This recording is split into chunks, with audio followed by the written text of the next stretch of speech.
But the group kind of came together in that period after the initial blockading in Toker. Remember at the very start when meters started getting blockaded. And a few of us who've been involved in the household tax campaign have been talking about organising. But as it happens, a group of younger men in the area organised a meeting, and we heard about them, so we all just fell in with them. And from the start it was quite an energetic group. And in that initial period, as you may remember, Cork City wasn't being metered, it was on the outskirts. And the group had been formed specifically to oppose the water metering and to boycott the charges.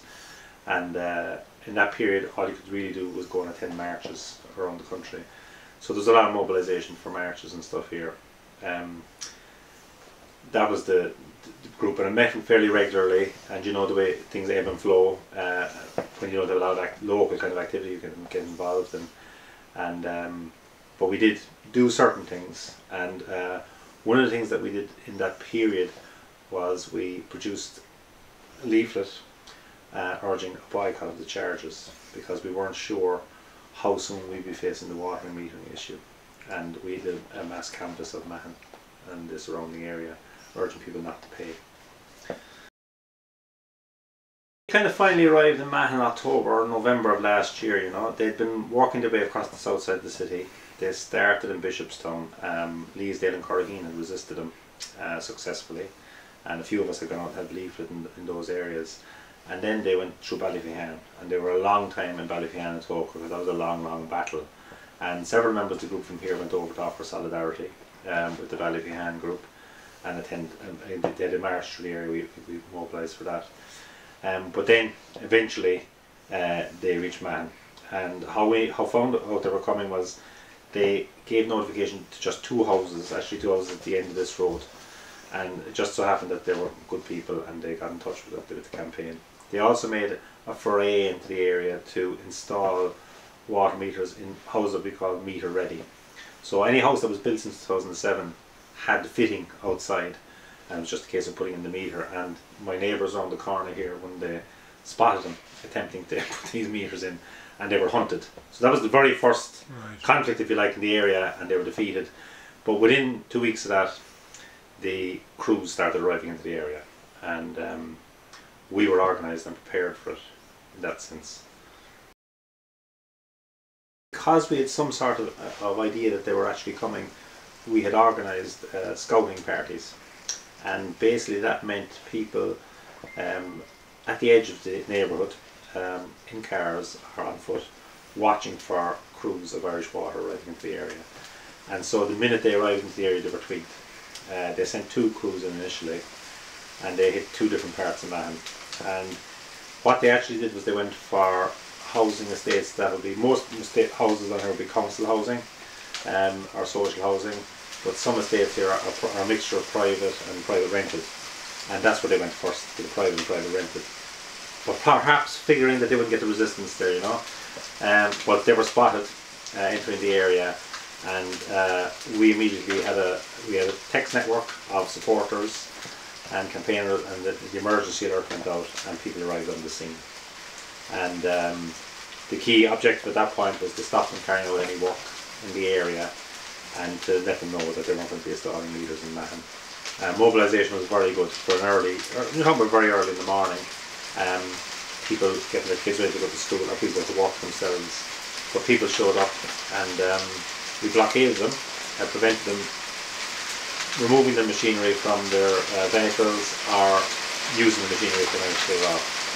And immediately in both those estates, people in those neighbourhoods, some who had always been active in the campaign, but many who were only just known to the campaign, came out in big numbers. Now, a lot of these areas, I mentioned earlier we canvassed for non-payment, but in anticipation of Irish Water arriving, we also canvassed for people to resist water meters. So we built up an initial network of contacts, but we also got people with posters in their windows. So if you arrived into Mahon that time, you know, we did fairly good level of poster coverage. I'd say somewhere between 80 and 90% of people had posters up. And so Irish Water arriving, it's quite obvious that you could have a high level of resistance. And secondly, you can knock on doors and people will come out because they know that this is how it's going to be done, because we told people how this is how it will be done. And also then you were able to knock on the doors of people who didn't have posters up, and almost immediately they'd put a poster up if they were in the house, you know. I see.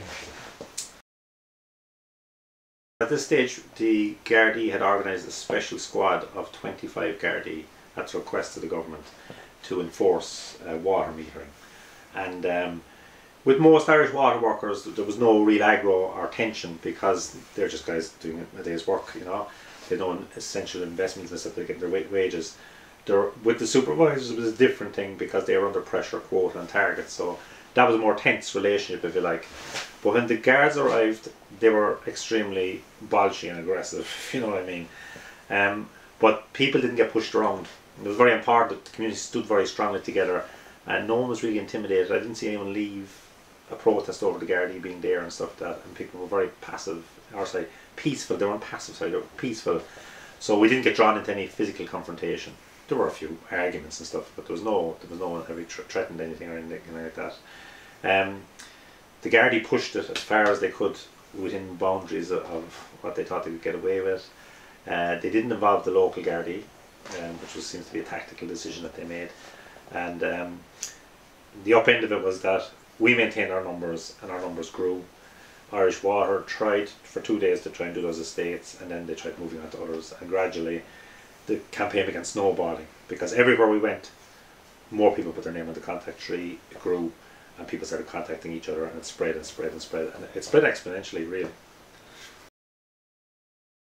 be honest, right, is that I've hardly been at a meeting in the last number of months, simply because put all that intense time and effort, and you can catch up with all the work that you didn't do, you know, in terms of my own business and stuff.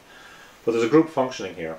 It's kind of tipping away, and it's still tied into the community-wide or the city-wide community network and stuff like that. And occasionally people travel out and they'll mobilise for marches and stuff. I haven't been able to get to anything. Honestly, just work a lot of build up. But there's a functioning group here. But we always took the attitude that you didn't try and push for make busy activity thing, because you just exhaust people, and people have other stuff in their lives too. So the idea was keep the group turning over all the time and functioning, and then when we needed to mobilise, then you put a push on. And there were a number of people involved very intensively in the blockading, who basically who never come to meetings because of their work commitments, their family commitments, but were always there. And we know that if there's a necessity again, they'll fall in again straight away, you know. So it functioned very well that way. It was a very democratic campaign. I thought, very responsive to, you know, you came to the meetings and made decisions, but a lot of decisions were made literally at street level amongst people on the ball at the time, you know, and that functioned extremely well. I thought there was no one like basically telling people what to do. People were making the decisions themselves in their own communities, and that gave it a strength, I think, much stronger than a lot of stuff I've been involved in my life, and that people are making decisions outside their own doorstep with their neighbours. That's been really good for the community, I think.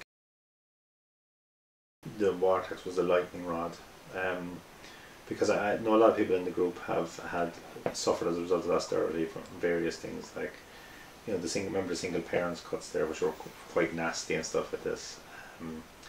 Welfare cuts, you know, they say there haven't been, but you know, anyone under a certain age, their welfare is quite low now. People suffered, and a lot of people lost their jobs in this community during that period as well.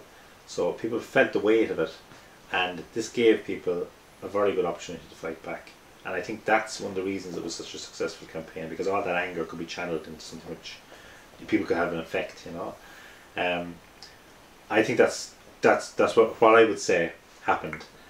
Because the property tax thing, a lot of people involved in this campaign were not involved in the property tax thing, because a lot of people around here don't own their own home. A lot of us are council tenants or tenants of private landlords.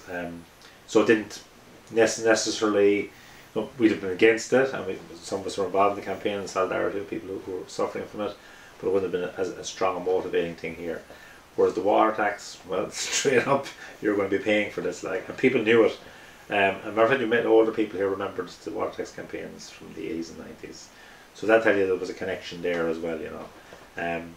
Yeah, it was it became the lightning rod for that whole anti-austerity thing, and where it goes from here is another question, because you know, this, I think myself, we may well win the water tax campaign at this point. You could see it could go either way, but I think we have the upper hand, if you like.